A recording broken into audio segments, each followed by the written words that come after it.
살롬 주님의 평강을 기원합니다. 여러분 이제 삼복 중에서 지난 25일 중복이 지나고 이제 말복 남았는데 그 안에 우리 한번 미팅 하십시다. 제가 수원을 가서 여러분 만나서 또 식사하고 차를 한잔 하든지 제일 좋은 것은 여러분들이 한번 진천에 오면은 기꺼이 식사와 그리고 맛있는 차를 대접하면서 교제하고 싶은 마음입니다. 여러분 서로 한번 의논해 줘서 날짜를 잡아주시면 좋을 것 같습니다. 중간 미팅은 한 번쯤 해야 되지 않습니까? 그래야 나중에 이제 또 마지막에 가서 우리가 수료식 할 때도 만날 수 있겠죠. 자, 여러분 그러면 이제 바로 또 강의 들어도록 하겠습니다. 오늘은 말이죠.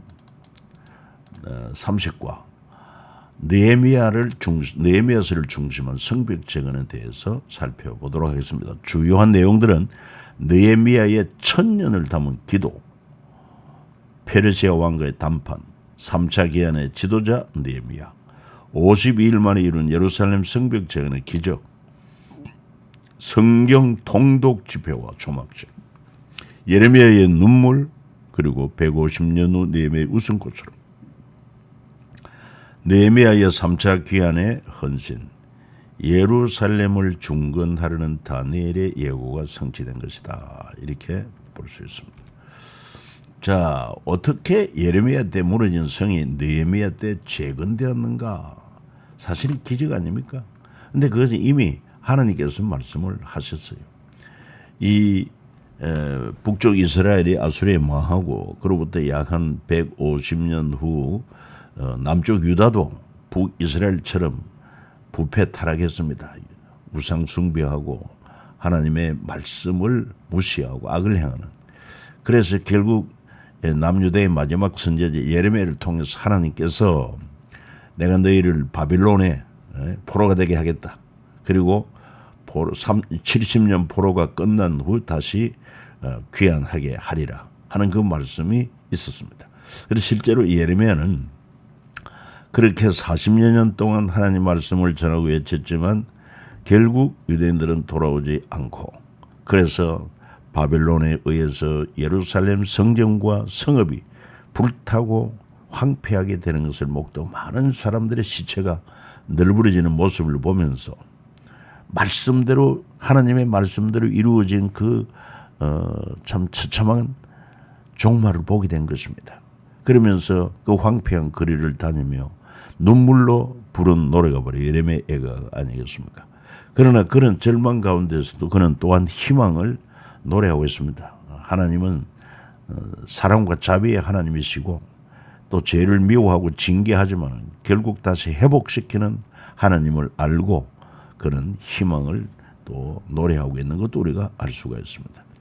그래서 정말 하나님 말씀대로 70년이 지난 후에 그 70년 연단을 통해서 유대인들이 극상품모와 같은 열매가 되어서 그들이 인물이 바로 느헤미야요, 그 다음에 또 에스라, 스룹바벨 이런 인물이 아니겠습니까? 그래서 예레미야가 바벨론 포로될 것을 예고한 것처럼 포로된 가운데서 에스겔이 하나님 말씀을 증거하고 그리고는 약 150년 후 에스더가 나타나서 그 파사 제국의 왕비가 되고 아수르 왕의 왕비 아닙니까? 그때 모르드게는 또 총리 역할을 하게 되었습니다. 그러니 그 당시에 이들의 역량으로 유수한 유대인 인재들이 많이 발탁되어져서 그래서 왕과의 친밀한 교제도 있고 또 고위직에 올랐던 사실도 알 수 있습니다. 그런 인물들 바로 스룹바벨, 에스라, 느헤미야 같은 인물이죠. 그래서 예레미야 때 무너진 그 성전이 70년 지난 후 느헤미야 때 예루살렘 성이 재건되었기 때문에 하나님의 역사는 여러분 놀랍습니다. 자, 그리고 예루살렘의 모습을 한번 비교해 보는 것입니다. 이 솔로몬 왕궁과 성전이 얼마나 웅장하고 화려했던가. 그러나 그 화려하고 웅장했던 성전도 저들이 하나님을 떠날 때, 범죄할 때 결과적으로 허물어지고 이 예레미야가 목도한 것처럼 그 화려했던 왕궁과 예루살렘 성전이 이렇게 불타고 무너지고 이런 비참한 모습을 목도하게 된 것입니다. 슬프다 이 성이여, 전에는 사람들이 많더니 이제는 어찌 그리 적막하게 앉았고, 전에는 열국 중에 크던 자가 이제는 갑오같이 되었고, 전에는 열방 중에 공주였던 자가 이제는 강제 노동을 하는 자가 되었도다. 그리고 느헤미야 13장 16절에 보면 두로 사람이 예루살렘에 살며 물고기와 각양 물건을 가져다가 안식일에 예루살렘에서도 유다 자손에게 팔기로, 그렇게 이제 다시 회복되어 가는 그런 모습을 보여주고 있습니다. 자, 그러면은 이 느헤미야서를 중심으로 첫 번째 주제, 느헤미야의 천년을 담은 기도. 느헤미야는 느헤미야 1장에 보면은 그의 기도가 나오는데 5문장의 기도 안에 천년의 기다림을 담아 기도했다. 그게 무슨 말이냐면은 바로 천년 전 누구죠? 모세에게 주신 율법을 따라서 그 율법을 근거로 하나님 앞에 기도한 것을 볼 수 있습니다. 예를 들어서 느헤미야서 1장 8절에 보면은 옛적에 주께서 주의 종 모세에게 명령하여 가라사대 만일 너희가 범죄하면 내가 너희를 열국 중에 흩을 것이요 만일 내게로 돌아와서 내 계명을 지켜 행하면 너희 쫓긴 자가 하늘 끝에 있을지라도 내가 거기서부터 모아 내 이름을 드리고 택한 곳에 돌아오게 하리라 하신 말씀을 이제 청컨대 기억하옵소서. 이런 기도가 바로 모세의 그 율법을 근거로 기도하고 있기 때문에 천년을 담은 기도다 이렇게 볼 수 있고, 그의 기도에는 또한 중언부언 행설수설이 없었어요. 기도는 오래 한다고만 좋은 것이 아니라 정말 간절하게 핵심을 가지고 기도하는 게 그렇기 때문에 우리가 때로는 또 시간을 투자해서 길게 하나님께 교통 교제하는 것도 필요하지만 때로는 삶의 현장에서 간략하게 핵심적으로 기도할 수 있어야 된다. 그리고 다시 세우는 제사장 나를 꿈꾼 그의 첫걸음은 중간 목표 세우기로 술관원이 되었다. 이 인생을 이렇게 아마 그는 중단기 장기로 이렇게 목표를 세우면서 제사장 나라 꿈을 이루기 위해서 술관원도 되었다. 뭐 이렇게도 볼 수 있습니다. 자, 두 번째 페르시아 왕과의 담판도 우리가 느헤미야서에 보게 됩니다. 조금 전에 앞서 보았던 이 예루살렘의 형편, 사로잡힌 면하고 남아있는 자들 그 지방 거기에 환난당하고 능욕받고 예루살렘 성은 허물어진 상태로 성문들은 불탔다. 그러니까 성전은 건축했는데 성이 지금 허물어진 상태, 성문도 불탄 상태로 있다. 이 말을 듣고 앉아 울고 수일 동안 슬퍼하고 하늘에 하나님을 금식하며 기도했는데, 그러다 보니까 알게 모르게 그의 얼굴에 수심이 끼어 있는 것을 왕이 보고 묻습니다. 네가 병이 없거늘 어찌 얼굴에 수심이 있느냐. 이 보통 문제가 아닙니다. 왜냐하면은 왕의 술 맡은 가론이 아마도 대적들과 소통해가지고 왕이 마시는 그 술잔에 독액을 풀고는 긴장할 수 있지 않겠습니까? 그러니까 어떤 얼굴이 어두울 수 있단 말이야. 그러니까 왕이 그런 것을 알고 네가 병이 없는데 어찌 얼굴에 수심이 있느냐. 이는 필연 네 마음에 근심이 있음이로다. 깜짝 놀랐습니다. 그때 느헤미야가 크게 두려워하여 왕은 만세술하옵소서 하고는 내 조상들 묘소에는 성읍이 이제까지 황폐하고 성문이 불탔사오니 내가 어찌 얼굴에 수심이 없겠습니까? 참 이렇게 깨어 기도함으로 위기가 모면되고 역전이 됩니다. 그러면 네가 뭘 원하느냐?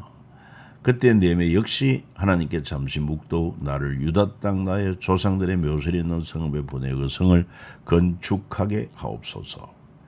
네가 몇 날에 다녀올 길이고 어느 때 오겠느냐? 느헤미야가 언제까지 오겠습니다. 서쪽 총독들에게 내리시는 조서를 주사 통과하게 하시고 왕의 삼림 감독하사에게 조서를 내리사 들보로 쓸 제목도 내게 주게 하옵소서. 이렇게 페르시아 왕과의 담판도 나옵니다. 이것이 어떻게 가능하냐? 술 맡은 간원이 되었다고 하는 것은 여러분, 이게 보통 신뢰받는 관계가 아닙니다. 그러니까 그만큼 왕이 신뢰하고 또 느헤미야를 잘 알았기 때문이다. 그래서 느헤미야가 왕에게 구하는 것을 왕이 다 들어줄 만큼 그런 신뢰관계가 이루어져 있었다는 것을 알 수가 있어요. 그래서 아닥사스다 왕이 이제 조서를 내리지 않습니까? 그건 바로 예루살렘에 느헤미야를 3차 파견하면서 성벽을 재건하도록 그렇게 한 내용입니다. 강 서쪽 총독들에게 내리는 조서를 달라. 그래서 왕이 조서를 내리죠. 뭐 우리가 전에도 살펴보았습니다만은 성경에 보면 많은 조서들이 나옵니다. 애굽 바로 왕의 조서, 다윗 왕의 조서, 바빌론 느부갓네살 왕의 조서, 또 페르시아 왕들의 조서가 쭉 나오고 있는 것을 알 수 있습니다. 그 왕의 조서는 누구도 변개하지 못하는 통치 명령이죠. 법이다 하는 것입니다. 자, 그래서 우리가 아는 것처럼 지금 바벨론에 포로되었던 자들이 이제 파사 제국이 되면서 코레스의 칙령으로 1차, 2차, 3차 이렇게 귀환하게 되는데 이것이 페르시아 입장에서 보면은 레반트 지역 활성화를 위한 페르시아의 투자다 볼 수 있습니다. 그래서 유대인들 입장에서는 귀환이고 페르시아 입장에서는 투자라고 하는 것입니다. 1차 파괴는 성전 재건입니다.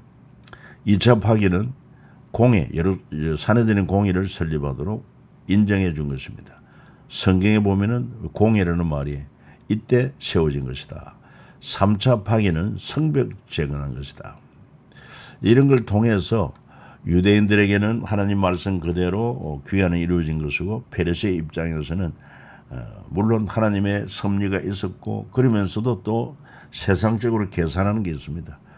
성전 재건 후 공의를 인정을 해주고 성벽 재건함으로 이 레반트 지역을 활성화시켜서 어떤 경제적인 그런 수익을 얻고자 하는 것이죠.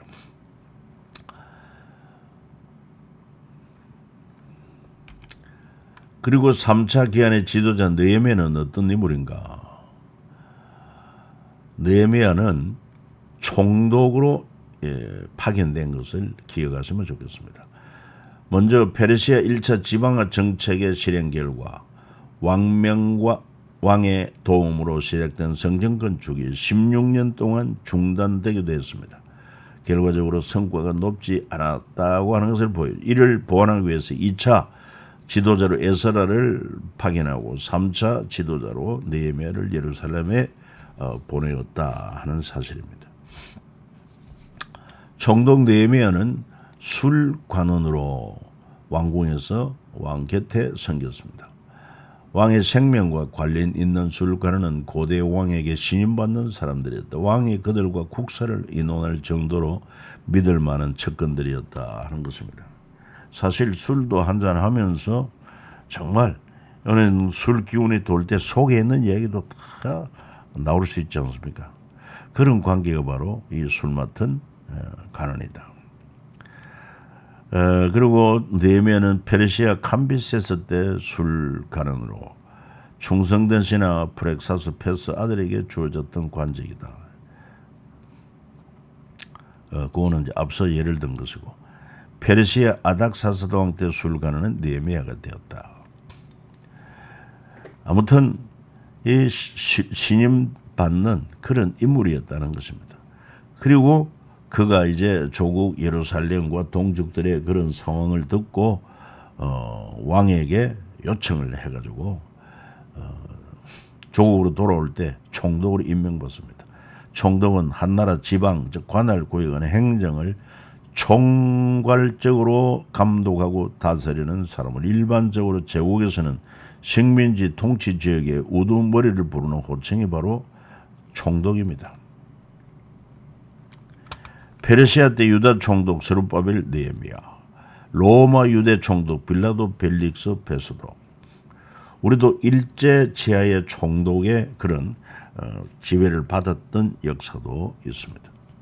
자, 아닥사스다 왕이 부여한 느헤미야에게 부여한 권한은 뭐냐? 첫째, 예루살렘 지역 총독의 권한을 주었고, 두 번째, 유프라테스강 서쪽 전 지역 통과할 권한을 주었고, 세 번째, 왕의 창고에서 성벽 재건, 총독 관저 건축에 필요한 제목 무제한 사용하는 권한, 네 번째, 왕의 군대와 마병 사용 권한을 준 것입니다. 파격적인 그런 배려가 아닐 수가 없습니다. 여기에는 인간적으로 현실적으로는 왕과의 좋은 신뢰 관계가 있었지만, 그러나 또 우리가 그 영적인 면에서 볼 때는 이 신실한 느헤미야, 하나님과의 관계에서 하나님이 배후에 역사 섭리하고 계신다 하는 것을 알 수가 있습니다. 그 다음에 네 번째, 52일 만에 이룬 예루살렘 성벽 재건의 기적. 이 사실은 느헤미야가 왕에게 요청한 예루살렘 성벽을 재건하도록 해달라는 그 요청은 굉장히 어려운 요청이 아닐 수가 없습니다.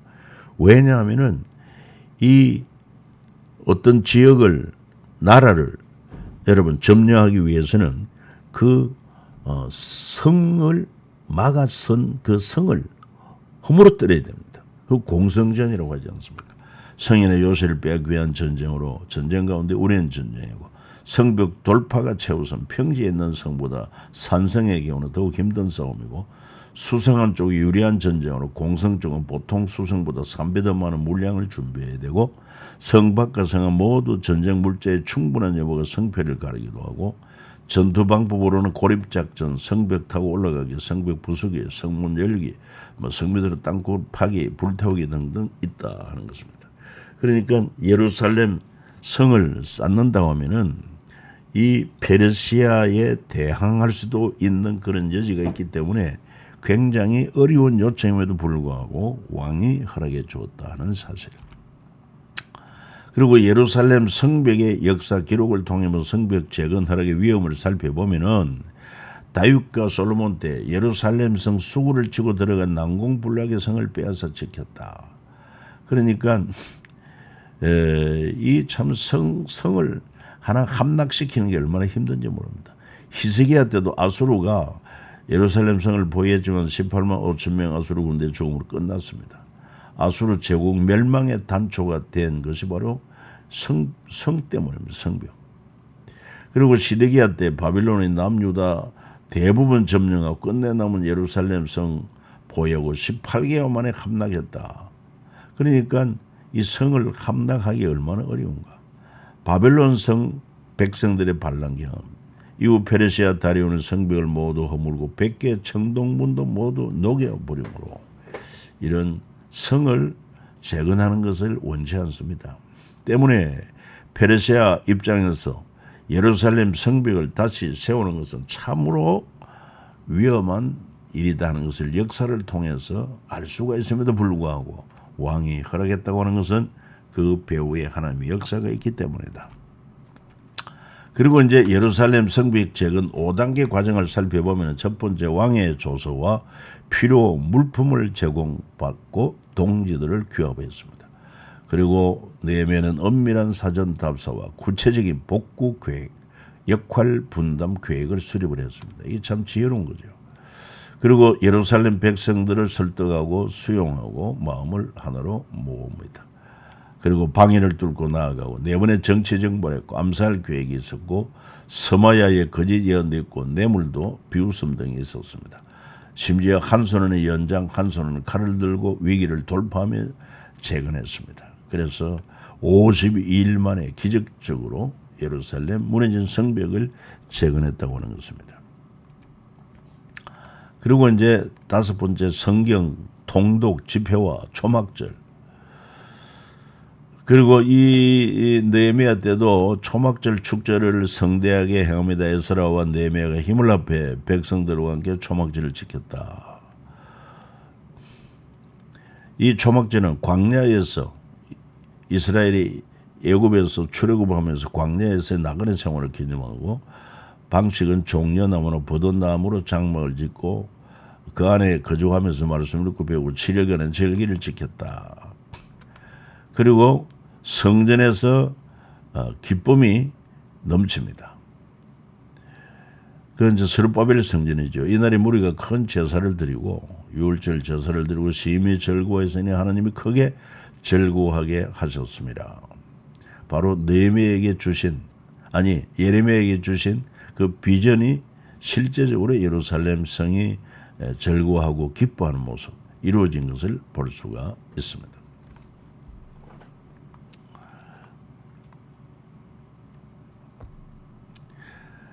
특히 느헤미야 8장 17절 18절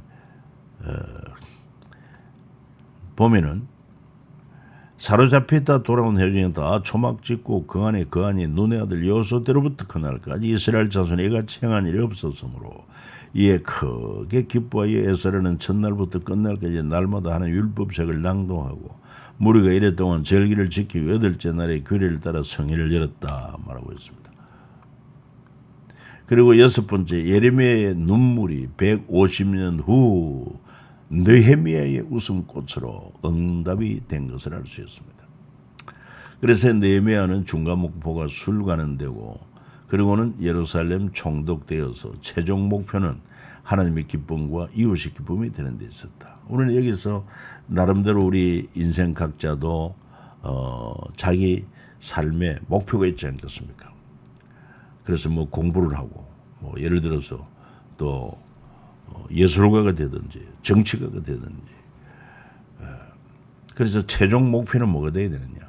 하나님의 기쁨과 이웃의 기쁨이 되는 것이 중요하다. 예레미야의 그 탄식의 울음이 150년 후 성벽이 재건됨으로 느헤미야의 웃음으로 이렇게 변화된 것을 알 수 있습니다. 예레미야 울음은 폐허가 된 예루살렘 성이 슬프다. 이 성이여 전하는 사람들이 많더니 이제는 어찌 그리 적막하게 앉았는고. 150년 후 느헤미야가 성벽을 재건하고 이제 안전한 예루살렘 성이 되었고 부녀와 어린아이도 즐거워하였으므로 예루살렘이 즐거워하는 소리가 멀리 들렸나니라. 하나님의 자비하심이십니다. 자 마지막으로 제사장 나라 리셋의 완성 느헤미야다. 제사 절기 명절이 회복됩니다. 제사 회복은 제사장과 레위 사람 반주를 세워 각각 자기 일을 맡게 하고 절기 회복으로 내가 또 레위 사람들의 몸을 정결하게 와서 성문을 지켜 안식일을 거룩하게 하라. 명절이 회복됩니다. 사로잡혀 돌아온 회중이 다 초막 짓고 초막절을 성대하게 지켰습니다. 그리고는 다시 풍성해진 예루살렘, 그 황폐하고 적막했던 예루살렘이 이제는 다시 풍성해졌습니다. 성전이 건축되었습니다. 그리고 또한 성벽이 재건되었습니다. 그 안에 사람들이 안전하게 거합니다. 말씀이 풍성합니다. 예루살렘에 거주하기를 자원하는 모든 자를 위해 백성들이 복을 빌었느니라. 이스라엘 제사장들, 레위 사람들, 너디님 사람들, 솔로몬 신하들의 자손은 유다 여러 성읍에 각각 자기 성읍, 자기 기업에 거주하였다. 그렇게 말하고 있죠. 그런데 이렇게 참 좋은 일이 있는 곳에 또 우려되는 일도 벌어지는데 뭐냐? 예루살렘이 번성하게 되니까 안식일에 또 장사하는 사람들이 생기고 율법을 또 무너지게 하는 이런 일들이 생겼습니다. 그때 내가 본 적 유다의 어떤 사람이 안식일에 술틀을 밟고 곡식단을 낙엽실에 운반하며 포도주, 포도, 무화과 여러 짐을 지고 안식일에 예루살렘에 들어와 음식물을 팔기로 그날에 내가 경계하였고 또 두루 사람이 예루살렘에 살 물고기와 각양 물건을 가져다가 안식일에 예루살렘에서도 유다 자손에게 팔기로. 그래서 다시 안식일을 강화하고 이런 재교육을 하게 된 것을 알 수 있습니다. 자, 그리고 제사장 나라 리셋, 그리고 페르시아 제국의 지방화 정책, 서로 맞물린 것을 알 수 있습니다. 자, 제사장 나라 리셋으로 1차 포로기한, 성전 재건되어지고 페르시아 입장에서는 1차 파견과 지원으로 스룹바벨 총독을 임명했고 성전 기명 5,400점을 투자했고 그 다음에 2차 포로 기한으로 제사를 이끌 제사장이 다시 세워지고 함께 회개하게 되다. 그리고는 페르시아 입장에서는 에스라를 총독을 임명하고 유프라테스 강 서편 거점 확보하고 유대 자치기구 사내들인 공의를 설립하고 사법권을 인정해 주게 됩니다. 그 다음에 3차 포로개헌을 통해서 성벽을 재건하지요. 그리고 제사장 나라 제사, 절기 명절이 다시 지켜지고 또 페르시아 입장에서 보면은 네헤미야 총독을 임명하고 예루살렘 상권을 활성해서 경제 활성화로 많은 세수를 거두게 되었다. 그러니까 두로상인 입정과 세수 발생하게 되었다. 이런 내용이 되겠죠. 자, 예레미야 때 안식일에 짐지고 예루살렘 문으로 들어오면 내가 성문에 불을 놓아 예루살렘 궁전을 삼게 하려니 그 불이 꺼지지 아니하리라 하셨달지니라. 그러니까 이 유다 마지막 말기도 이렇게 안식일이 그냥 제대로 지키지 않았습니다. 그래서 하나님께서 성문에 불을 놓아 예루살렘 궁전을 삼키게 하겠다 하는 그 말씀이 그대로 이루어져서 바벨론에 의해서 성전이 예루살렘 성이 불타고 했지 않습니까? 그런데도 그 150년 후에 느헤미야 때도 유다에서 어떤 사람들이 안식일에 술태를 밟고 곡식단을 나귀실에 운반하고 포도주 포도와 무화과 여러 가지 짐을 지고 안식일에 예루살렘 음식물을 팔기로 경계했다. 내가 유다 모든 귀인들을 꾸짖어 그들에게 이르기를 너희가 어찌 이 악을 행하여 안식일을 범하느냐 너희 조상들이 이같이 행하지 아니하였느냐. 예레미야 때도 그랬다. 그래서 우리 하나님이 모든 재앙을 우리와 이 성읍에 내린 것이 아니냐. 잊지 말라는 것입니다.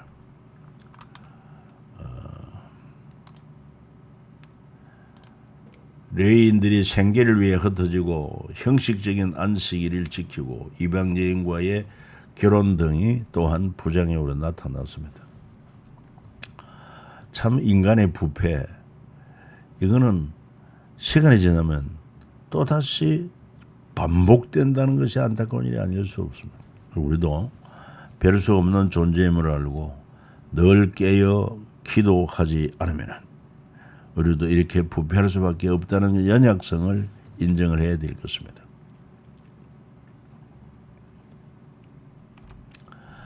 To the cross, 느헤미야의 3절 귀환의 헌신은 예루살렘을 중건하는 다니엘 예고의 성취였다.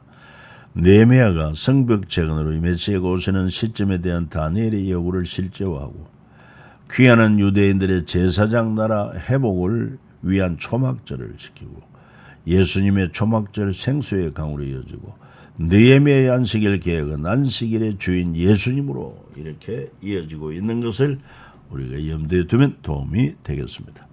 여러분 감사합니다. 다음 시간에 뵙고 조만간에 우리 한번 대면하면 좋겠습니다. 샬롬.